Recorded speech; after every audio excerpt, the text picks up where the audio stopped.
പൊതുവ്യക്തി നിയമത്തിനെതിരായ CPM seminar Kozhikode തുടങ്ങിയിരിക്കുകയാണ്. CPM general secretary Sitaram Yechury സംസാരിക്കുന്നു. ജനകീയ ദേശീയ സെമിനാർ ഉദ്ഘാടനം ചെയ്തുകൊണ്ട് അതിലേക്ക്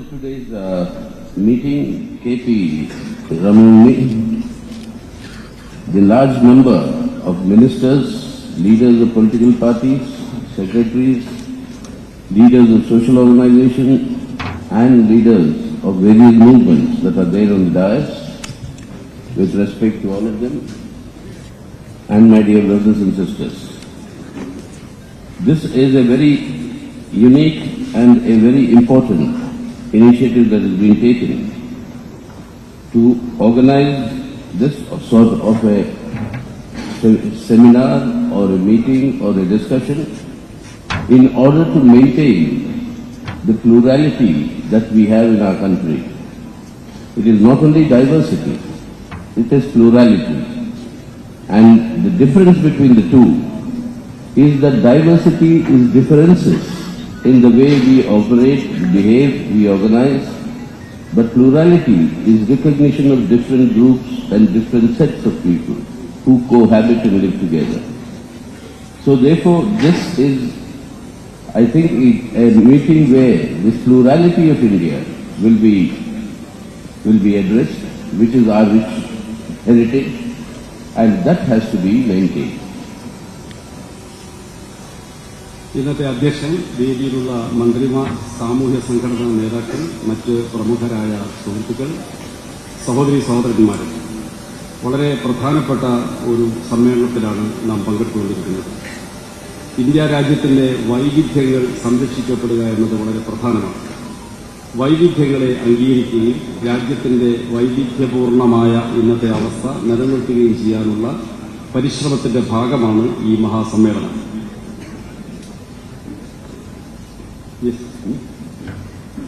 That's right. When we are discussing the question of the Uniform Civil Code and Article 44 of our Constitution, we must recollect very briefly what the discussion in the Constituent Assembly was when Dr. Babasaheb Ambedkar, in part of the discussion, talked in terms of saying that this is an effort which has to be undertaken and achieved only through the cooperation of all sections of the people and through very, very deep discussions. This is part, Article 44 is part of the directive principles of state policy. These are not judiciable. Many noble ideas are there, and in fact 43A talks of what Comrade Karim is very adequately advocating, of workers' participation in management. That is also a constitutional provision. But nobody talks of such provisions to be implemented. So there is a motivation why it is being raised today and why it has consistently been raised by the BJP as part of its three core communal issues. ഏകീകൃത civil code ഭരണഘടനയുടെ 44ാം ഖണ്ഡികയിൽ മാർഗനിർദ്ദേശക തത്വങ്ങളിൽ ഉൾപ്പെടുത്തപ്പെട്ടതാണ്. ഭരണഘടനയെ സംബന്ധിച്ച് ചർച്ച ചെയ്ത ഭരണഘടനാ അസംബ്ലിയിൽ ഇത് സംബന്ധിച്ച് വലിയ വിവാദങ്ങളും ചർച്ചകളും നടക്കുകയുണ്ടായി.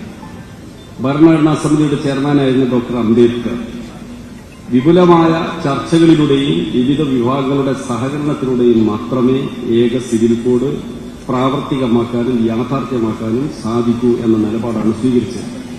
അതിന്റെ അടിസ്ഥാനത്തിലാണ് അത്തരമൊരു അന്തരീക്ഷം സൃഷ്ടിക്കപ്പെടുന്നതിനു വേണ്ടി ഈ പ്രശ്നം ഭരണഘടനയുടെ ഡയറക്റ്റീവ് പ്രിൻസിപ്പിൾസിൽ, മാർഗനിർദ്ദേശക തത്വത്തിൽ ഉൾപ്പെടുത്തപ്പെട്ടത്. ഇതുപോലെ മറ്റൊട്ടനേക വിഷയങ്ങളും മാർഗനിർദ്ദേശ തത്വങ്ങളിൽ ഉൾപ്പെടുത്തിയിട്ടുണ്ട്. അതിലൊന്ന് ഉദാഹരണം പറഞ്ഞാൽ 43A, വ്യവസായങ്ങളിൽ തൊഴിലാളി സംഘടനാ പ്രതിനിധികൾക്ക് അല്ലെങ്കിൽ തൊഴിലാളി പ്രതിനിധികൾക്ക് മാനേജ്മെന്റിൽ പങ്കാളിത്തം നൽകുക എന്ന ആശയം മുന്നോട്ട് വെച്ചിട്ടുണ്ട്. അത് നടപ്പാക്കാൻ എന്തുകൊണ്ടാണ് ധൃതി കാണിക്കാത്തത്? ഇത് വ്യക്തമായും ഒരു രാഷ്ട്രീയ പദ്ധതിയുടെ ഭാഗമാണ്. Well, this Modi government assumed office in 2014. In 2016, under his direction, the Law Commission, then the 21st Law Commission, the last Law Commission, it conducted an exercise on the issue of Uniform Civil Code. For 2 years, talking to all sections and all stakeholders, it came to a final conclusion in 2018. I'll read out the crucial part of their report. And I'm quoting from the report, quote, while diversity of Indian culture can and should be celebrated, specific groups or weaker sections of the society must not be disprivileged in the process. Resolution of this conflict does not mean abolition of difference. This commission has therefore dealt with laws that are discriminatory rather than providing a uniform civil code which is, underlined, which is neither necessary nor desirable at this stage. Most countries are now moving towards recognition of difference, and the mere existence of difference does not imply discrimination, but is indicative of a robust democracy, unquote. The CPM endorses this position, and we agree and we uphold this is the understanding that must prevail in the country.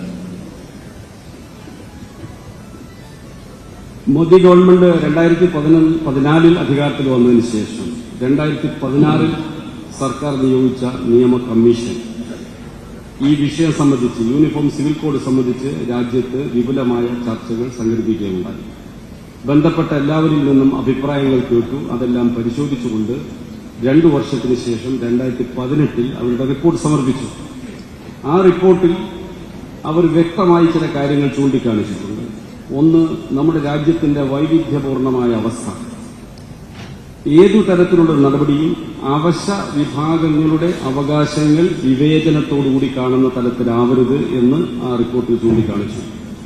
മാത്രമല്ല, ഫൈനലായി ഒരു conclusion എന്ന നിലയിൽ, ഒരു അന്തിമ അഭിപ്രായം എന്ന നിലയിൽ അവർ പറഞ്ഞു, യൂണിഫോം സിവിൽ കോഡ് ഇന്നത്തെ സാഹചര്യത്തിൽ ആവശ്യമില്ല, അഭികാമ്യവുമല്ല.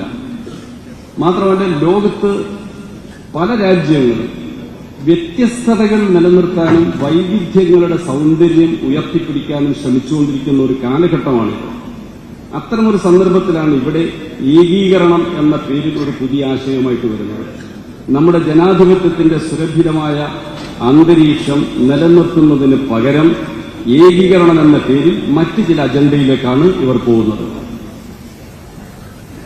But at the same time, CPM believes that uniformity is not equality.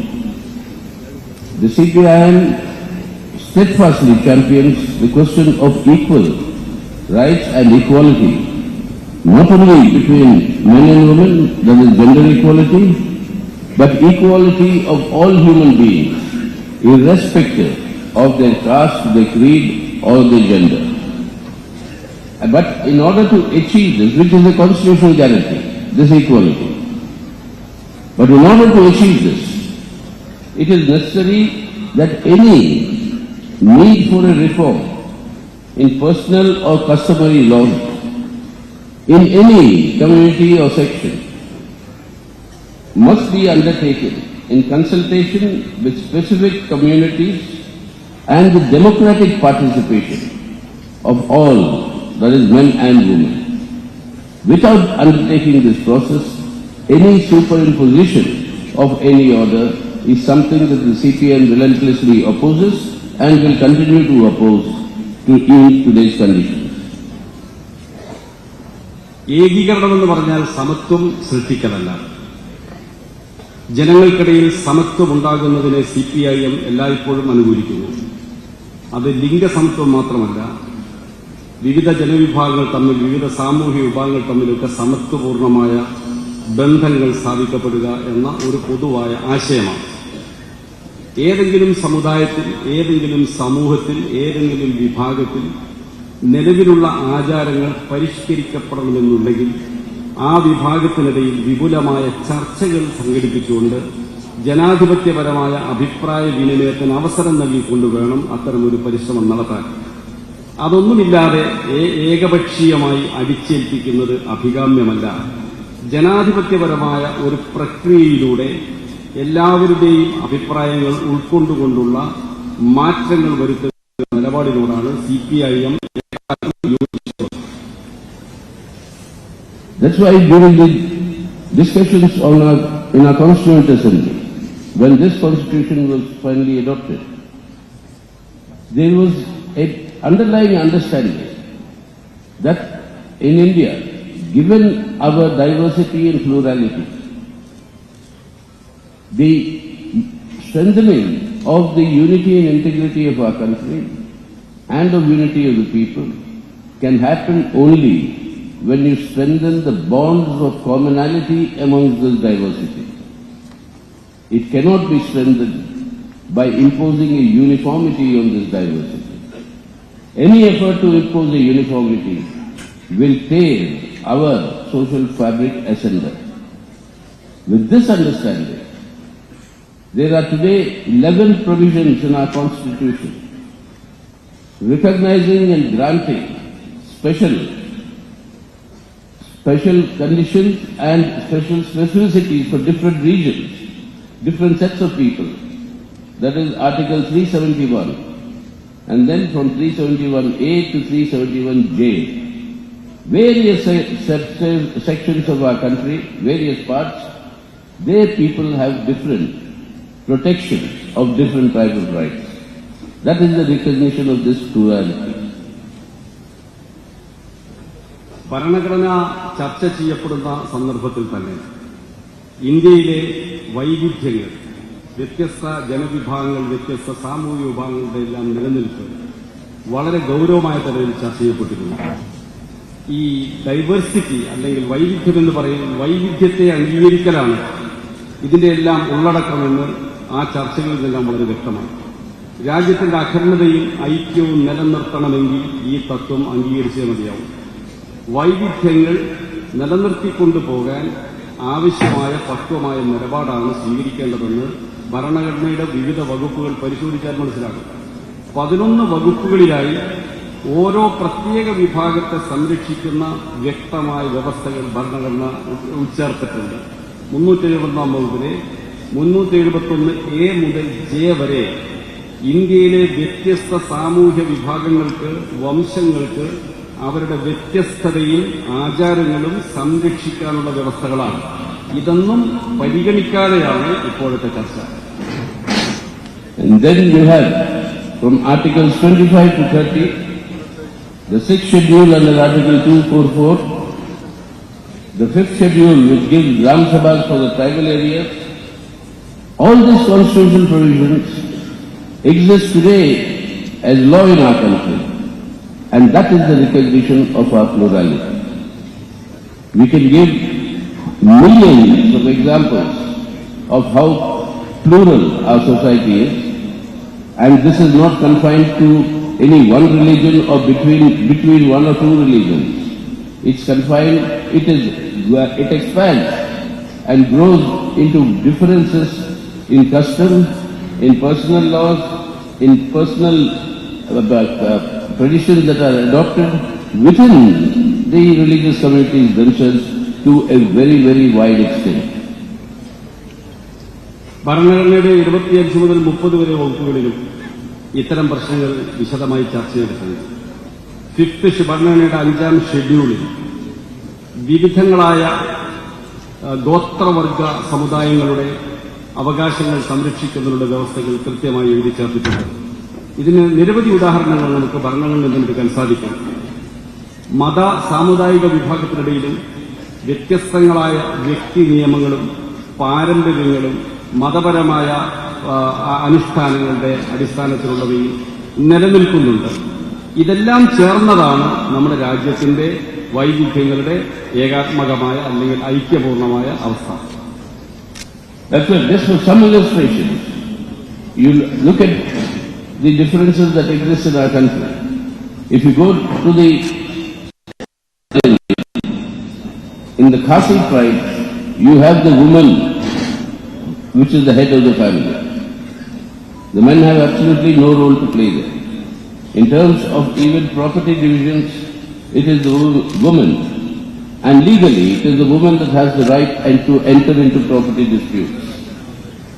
You go today to Kinnaur in Himachal Pradesh, that district bordering international borders. In that district, the tradition is that every woman will have 5 husbands, like Draupadi did in the Mahabharata.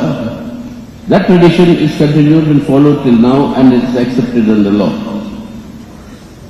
And you have, even within the Hindu community, so much of difference in terms of the customs that are followed, which are actually legally valid today. I'll tell you one personal incident. I am born into a family where my mother's brother could have married me if I was a girl. My maternal uncle can marry the maternal niece. That is allowed. So the story goes that my maternal uncle, who retired as a district IAS officer, who was Secretary of United Andhra Pradesh, when I was being born, was telling my mother to produce a daughter so that he can marry. But then I turned out to be a son, but that is a different story. But the point is, the same practice is taboo very nearby, within the same Hindu community. You go next door. I was born in today's Chennai, Madras. There in that society, you can marry your first cousin. But in my, community, marrying your first cousin is incest or a crime. In their community, marrying the maternal niece or an uncle is a crime. Now, what are these laws? They are all part of the same Hindu community. So, what is unity that is being taught?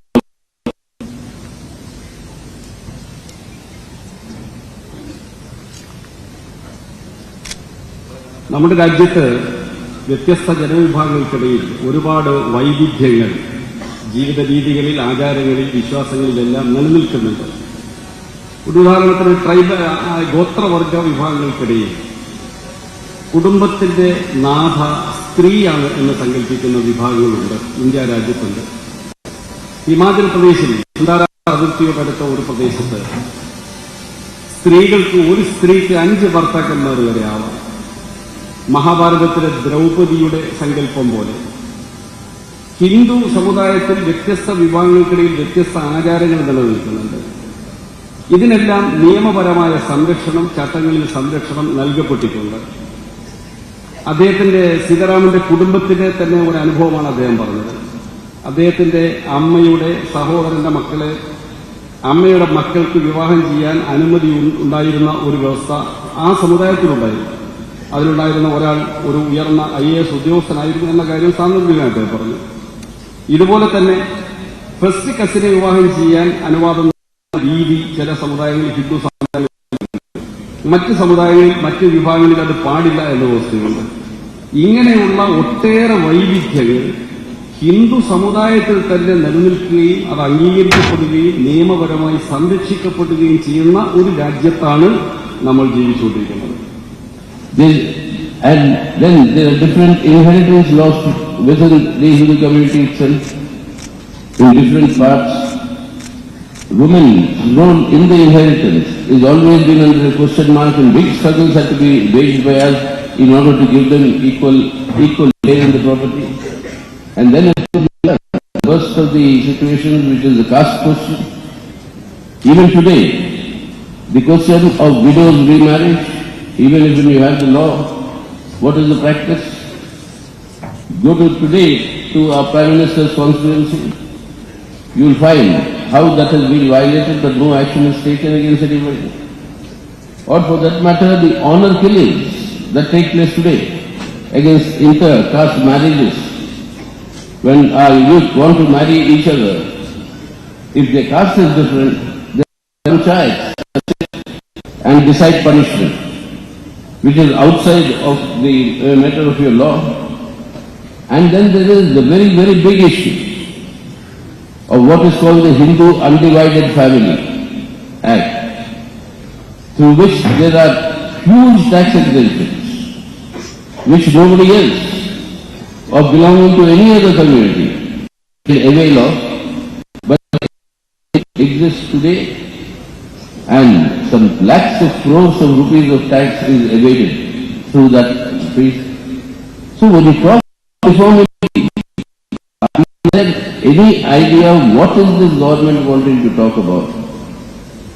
But I think and we all think that that is not the issue of uniformity in civil code. This uniform civil code is a slogan that is meant to sharpen communal polarization and not to actually achieve any uniformity at all, but to be used as a political tool by the BJP for its sharpening of communal polarization. സ്വത്തവകാശ നിയമങ്ങൾ സംബന്ധിച്ചും ഒരുപാട് വ്യത്യസ്ത സമുദായങ്ങൾക്കിടയിൽ നിലവിലുണ്ട്. കുടുംബത്തിന്റെ സ്വത്തിൽ സ്ത്രീകൾക്ക് അവകാശമില്ലാത്ത അവസ്ഥ ഹിന്ദു സമുദായത്തിൽ വ്യാപകമായി ചില പ്രദേശങ്ങളിൽ നിൽക്കുന്നുണ്ട്, ചില വിഭാഗങ്ങളിൽ നിൽക്കുന്നുണ്ട്. വിധവകൾക്ക് പുനർവിവാഹത്തിനുള്ള അവകാശം സംബന്ധിച്ചും വ്യത്യസ്തമായ നിലപാടുകൾ ഹിന്ദു സമുദായത്തിലും മറ്റു പല സമുദായങ്ങളിലും നിലനിൽക്കുന്നുണ്ട്. ജാതീയേതര വിവാഹിതരാകുന്നവരെ ദുരഭിമാന കൊല നടത്തുന്ന എത്രയെത്ര സംഭവങ്ങൾ നമ്മുടെ രാജ്യത്തുണ്ടായിട്ടുണ്ട്. ഖാപ്പ് പഞ്ചായത്ത്, ഗ്രാമതലത്തിൽ സമുദായത്തിന്റെ പഞ്ചായത്ത് കൂടി ശിക്ഷ വിധിക്കുന്ന സമ്പ്രദായങ്ങൾ ഇന്നും വടക്കേ ഇന്ത്യയിൽ പല ഗ്രാമങ്ങളിൽ നിലനിൽക്കുന്നുണ്ട്. ഹിന്ദു അവിഭക്ത കുടുംബത്തിന് നികുതി ഇളവുകൾ കിട്ടുമെന്നതിനാൽ ലക്ഷക്കണക്കിന് കോടി ഉറുപ്പികയുടെ നികുതി ഇളവ് തട്ടിപ്പ് നടത്തുന്ന സമ്പ്രദായം നിലനിർത്തിപ്പോരുന്ന രീതികൾ നമ്മുടെ രാജ്യത്തുണ്ട്. ഇതിനിടയിൽ എന്താണ് ഈ യൂണിഫോമിറ്റി എന്നുകൊണ്ട് BJP ഉദ്ദേശിക്കുന്നത്? എങ്ങനെയാണ് സർക്കാർ യൂണിഫോമിറ്റി ഉണ്ടാക്കാൻ പോകുന്നത്?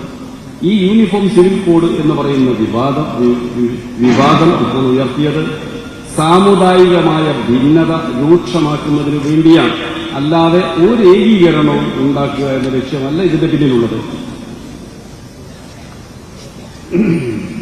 That's why after this announcement was made, you had the Nagaland Chief Minister come to Delhi and meet the Union Home Minister. And after meeting the Home Minister, the Nagaland Chief Minister came out and publicly addressed the media. And he said, we have been assured that the proposed UCC will not apply to the tribals, it will not apply to Christians, they will be exempted. That assurance has been given. The Sikh community, with the Chief Minister of Punjab, openly demanding the Sikhs that has been accepted, the Sikhs will be exempted. The Parsis, they said we are a very small community, therefore we should be exempted from the UCC. In Goa, the Defence Minister very proudly said, the BJP government has brought a UCC, which is there in Goa. And what does the UCC say? That if a wife doesn't produce children, particularly a male child, by a certain age, the husband has the right, the legal right, to take another wife. That is bigamy. That is allowed in Goa. You say then all Parsis are exempt, your Sikhs are exempt, then Christians are exempt, then tribals are exempt. Who is left? And that is where the actual purpose of this whole exercise of UCC comes before us, which we have to understand and resist. Nagaland മുഖ്യമന്ത്രി കേന്ദ്ര ആഭ്യന്തരമന്ത്രി അമിത്ഷായെ കണ്ട് പട്ടികവർഗ വിഭാഗങ്ങളെ, ഗോത്ര വിഭാഗങ്ങളെ ഏകീകൃത civil കോഡിൽ നിന്ന് ഒഴിവാക്കണം എന്ന് ആവശ്യപ്പെടുകയാണ്. അമിത്ഷായുമായി ചർച്ച കഴിഞ്ഞ് അദ്ദേഹം പുറത്തു വന്നതിന് ശേഷം പത്രക്കാരെ കണ്ടപ്പോൾ അദ്ദേഹം പറഞ്ഞു, ഗോത്രവർഗ വിഭാഗത്തെ യൂണിഫോം സിവിൽ കോഡിൽ നിന്ന് ഒഴിവാക്കാമെന്ന് ഉറപ്പ് ലഭിച്ചിട്ടുണ്ട്. അതുപോലെ ക്രൈസ്തവ വിഭാഗത്തെയും മറ്റ് ചില ഗോത്രവർഗ വിഭാഗങ്ങളിൽപ്പെട്ട മറ്റു ചില വിഭാഗങ്ങളെയും ഒഴിവാക്കാമെന്ന് സമ്മതിച്ചതായും അവകാശവാദം ചില കേന്ദ്രങ്ങളിൽ നിന്ന് ഉയർന്നു വരികയുണ്ടായി. സിഖ് സമുദായത്തെ ഏകീകൃത സിവിൽ കോഡിൽ നിന്ന് ഒഴിവാക്കണമെന്ന് പഞ്ചാബ് മുഖ്യമന്ത്രി ആവശ്യപ്പെടുകയുണ്ടായി. അതുപോലെ പാഴ്സി വിഭാഗത്തെ ഒഴിവാക്കണമെന്ന് അവരുടെ സംഘടനാ പ്രതിനിധികൾ ഗവൺമെന്റിനോട് ആവശ്യപ്പെടുകയാണ്. ഗോവയിൽ BJP ഗവൺമെന്റ് ഏകീകൃത സിവിൽ കോഡ് രൂപീകരിച്ചിട്ടുണ്ടെന്നും അതുകൊണ്ട് അവിടെ നേരത്തെ ഉള്ളത് നിലനിൽക്കുമെന്ന വിധത്തിൽ കേന്ദ്ര ആഭ്യന്തരമന്ത്രി വളരെ അഭിമാനപൂർവ്വം പറയുകയുണ്ടായി. അവിടെ ഹിന്ദു സമുദായത്തിൽപ്പെട്ടവർക്ക് പുനർവിവാഹം ചെയ്യുന്നതിലേക്ക് പ്രത്യേക അവകാശങ്ങൾ നിലനിൽക്കുന്നുണ്ട്. അപ്പോൾ BJP ഇപ്പോൾ പറയുന്ന പ്രധാനമന്ത്രി പറയുന്ന ഏകീകൃത സിവിൽ കോഡ് ആർക്കു വേണ്ടി, എന്തിനു വേണ്ടി എന്നതാണ് ഈ വിവാദം ഉണ്ടാക്കിയത്, എന്തിനാണ് എന്നതാണ് ആലോചിക്കേണ്ട ഗൗരവമായ പ്രശ്നം. That is why rejecting the 21st Law Commission recommendation that I read out earlier at the beginning, in 2022, in a case that has been filed and was heard by the Supreme Court, the central government was asked to submit their opinion on this uniform civil code. And in an affidavit, in a central government affidavit, the Modi government submitted to the Supreme Court that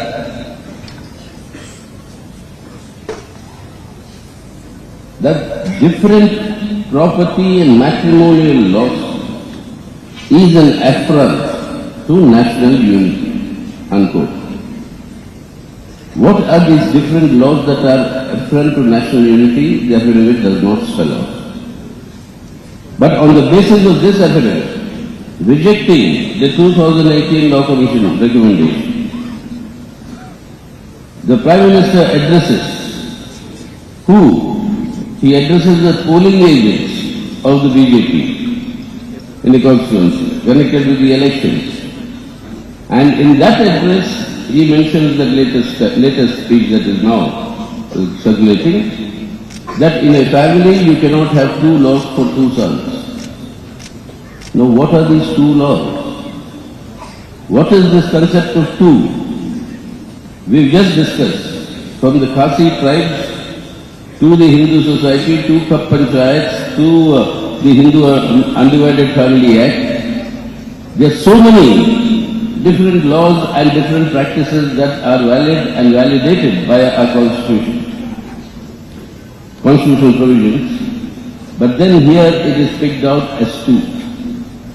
And it is on this basis of saying there cannot be two laws, the game is very clear that this is a entire exercise to sharpen the communal polarization, to sharpen the Hindu-Muslim communal polarization. That is why the slogan has been raised, and with a view of 2024 general elections. This is the entire game that is being played out. 21ാം നിയമ കമ്മീഷന്റെ ശുപാർശകൾ ഈ government തള്ളിക്കളഞ്ഞിരിക്കുകയാണ്. Supreme കോടതിയിൽ uniform civil code സംബന്ധിച്ച് വന്ന വ്യവഹാരത്തിൽ India government സമർപ്പിച്ച അഫിഡവിറ്റിൽ താഴെ പറയുന്ന വിധത്തിൽ പറയുന്നുണ്ട്: രാജ്യത്ത് സ്വത്തവകാശം സംബന്ധിച്ചും വിവാഹ അവകാശങ്ങൾ സംബന്ധിച്ചും വ്യത്യസ്തങ്ങളായ നിയമങ്ങൾ നിലനിൽക്കുന്നത് രാജ്യത്തിന്റെ ഐക്യത്തിന് ഹാനികരമാണ് എന്ന്. ഇതിനർത്ഥം 2018 റിപ്പോർട്ട് അവർ തിരസ്കരിക്കുന്നു എന്നാണ്. മധ്യപ്രദേശിൽ BJPയുടെ പോളിംഗ് ഏജന്റുമാരുടെ ഒരു മീറ്റിംഗിലാണ് പ്രധാനമന്ത്രി യൂണിഫോം സിവിൽ കോഡ് നടപ്പാക്കുന്നതിന്റെ ആവശ്യകത പച്ചയായി പരസ്യമായി പറഞ്ഞത്. അദ്ദേഹത്തിന്റെ പ്രസംഗത്തിൽ പറഞ്ഞു, ഒരു കുടുംബത്തിൽ 2 നിയമങ്ങൾ പാടില്ല എന്ന വിധത്തിൽ. അത് വിശദീകരിച്ചുകൊണ്ട് അദ്ദേഹം പറഞ്ഞു, ഇപ്പോൾ തന്നെ ഇന്ത്യ രാജ്യത്ത് കാസി വിഭാഗം, ഗോത്രവർഗ വിഭാഗങ്ങൾ, മറ്റൊട്ടേറെ വിഭാഗങ്ങൾ, പാർസി, സിഖ് തുടങ്ങിയ ഒട്ടേറെ വിഭാഗങ്ങൾക്കിടയിൽ ഒരുപാട് വൈവിധ്യങ്ങൾ സ്വത്തവകാശം സംബന്ധിച്ചും വിവാഹം സംബന്ധിച്ചും നിലനിൽക്കുന്നുണ്ട്. അങ്ങനെയിരിക്കെ ഇപ്പോൾ ഈ ഏക സിവിൽ കോഡ് എന്ന വിവാദം കൊണ്ടുവന്നത് വളരെ കൃത്യമാണ്. ഹിന്ദു മുസ്ലിം വിഭാഗീയത സൃഷ്ടിച്ച് 2024 തെരഞ്ഞെടുപ്പിൽ നേട്ടമുണ്ടാക്കുക എന്ന രാഷ്ട്രീയ ലക്ഷ്യമാണ് ഈ വിവാദത്തിന്റെ പിന്നിലുള്ളത്. That is why this whole exercise that has been initiated now, the focus on the uniform civil code, the suspicion why this is raised is basically for sharpening polarization. that becomes stronger on the basis of the background of developments that have taken place during the last 8-9 years. You have laws in the name of love jihad, where a particular community is targeted. You have laws which actually now restrict interfaith marriages, dissuade them that they should not take place, or create conditions where it becomes very difficult for youngsters belonging to different faiths to get married. Even though you have a special marriages act in the country that permits that. You have laws in all BJP ruled states in the name of cow protection, where a certain community is being targeted. And then you have the CAA that's brought out, where the focus target was that of our Muslim brothers and sisters. And then, of course, you have the application of Article 370 and the dissolution of the only Muslim majority state in India, that is Jammu and Kashmir.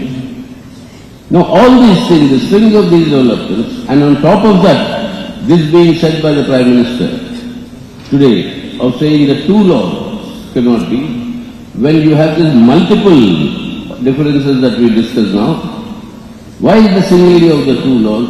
That is what strengthens this particular suspicion that this is actually a weapon for communal polarization to be used for electoral and political purposes in the 2024 general elections. പലവിധത്തിലുള്ള അഭ്യാസങ്ങൾ നടത്തി കഴിഞ്ഞതിന് ശേഷം ഇപ്പോൾ കേന്ദ്രീകരിക്കുന്നത് ഏകീകൃത civil code വിഷയത്തിലാണ്. കഴിഞ്ഞ 8-9 വർഷക്കാലത്തിനിടയിൽ മോദി ഗവൺമെന്റിന്റെ കാലഘട്ടത്തിൽ വിവിധങ്ങളായ നിയമങ്ങൾ സാമുദായിക ധ്രുവീകരണം ലക്ഷ്യം വെച്ചുകൊണ്ട് ഉണ്ടാക്കുകയുണ്ടായി. ലവ് ജിഹാദ് തടയാനുള്ള നിയമം, വ്യത്യസ്ത മതത്തിൽപ്പെട്ടവർ തമ്മിലുള്ള വിവാഹം നിരോധിക്കുന്ന നിയമം, ചെറുപ്പക്കാരായ ആളുകൾക്കിടയിൽ ജാതിയേതര മതേതര വിവാഹങ്ങൾ നടക്കുന്നത് സ്പെഷ്യൽ മാരേജസ് ആക്ട് പ്രകാരം അനുവദനീയമായിട്ട് ചെറുപ്പക്കാർക്കിടയിൽ മാത്രമല്ല, ചെറുപ്പക്കാരുടെയിലാണ് പ്രവണതയും. ഇന്നിപ്പോൾ അതിനെ തടസ്സപ്പെടുത്തുന്ന നിയമങ്ങൾ വരികയാണ്. ഗോ സംരക്ഷണം എന്നതിന്റെ പേരിൽ പ്രത്യേക നിയമങ്ങൾ ഉണ്ടാക്കുകയും ഒരു പ്രത്യേക സമുദായത്തെ ടാർഗറ്റ് ചെയ്യുകയും ചെയ്യുന്നു. പൌരത്വ നിയമ ഭേദഗതിയും മുസ്ലിങ്ങളെ ലക്ഷ്യം വെച്ചുകൊണ്ടാണ് കൊണ്ടുവന്നത്. ഭരണഘടനയുടെ 370 വകുപ്പ് എടുത്തു കളഞ്ഞത് ഇന്ത്യ രാജ്യത്ത് മുസ്ലിം ഭൂരിപക്ഷമുള്ള ജമ്മു കാശ്മീർ എന്ന് പറയുന്ന ഏക സംസ്ഥാനത്തെ കേന്ദ്രഭരണ പ്രദേശങ്ങളാക്കി മാറ്റുക ഉൾപ്പെടെ ചെയ്തതും ഒരു പ്രത്യേക സമുദായത്തെ മാത്രം ലക്ഷ്യം വെച്ചുകൊണ്ടാണ്. പ്രധാനമന്ത്രി ഇപ്പോൾ ഒരു വീട്ടിൽ 2 നിയമങ്ങൾ പാടില്ല എന്ന് പറയുന്നതും സാമുദായിക ധ്രുവീകരണം ലക്ഷ്യം വെച്ചുകൊണ്ടും മാത്രമാണ്. That is why today it's not only communal polarization for electoral purposes or political purposes. That of course it is. But it is much more dangerous in the sense the very unity, integrity of our social fabric. If that has to be maintained, these sort of divisive, polarizing slogans and efforts in order to achieve their political objectives, that is very dangerous to the concept of India as we all know, as defined in our constitution. The secular democratic Republic of India, that Republic of India is sought to be converted or transformed into what they would want, which is their political project of a rabidly intolerant, fascistic Hindutva Rashtra. If this project has to succeed, then the present constitutional order, that cannot exist. If that exists, then this transformation is not possible. That is why you find today a relentless attack on the 4 foundational pillars of our constitution: secular democracy, economic sovereignty, social justice, and federalism. These 4 are being assaulted, and part of this assault to convert the secular democratic republic into intolerant fascistic Hindutva Rashtra, it is necessary to sharpen this communal polarization. That is why not one word comes out of our Prime Minister against all these calls for genocide that are given by various so-called leaders of religious faiths of the Hindu community. 75 days, an ethnic conflict is going on, again connected with the civil code. Ethnic conflict going on in Manipur, but not one word from our Prime Minister. Means what? Allow this tensions and strife to continue, and the larger desire is to change the character of the Republic of India.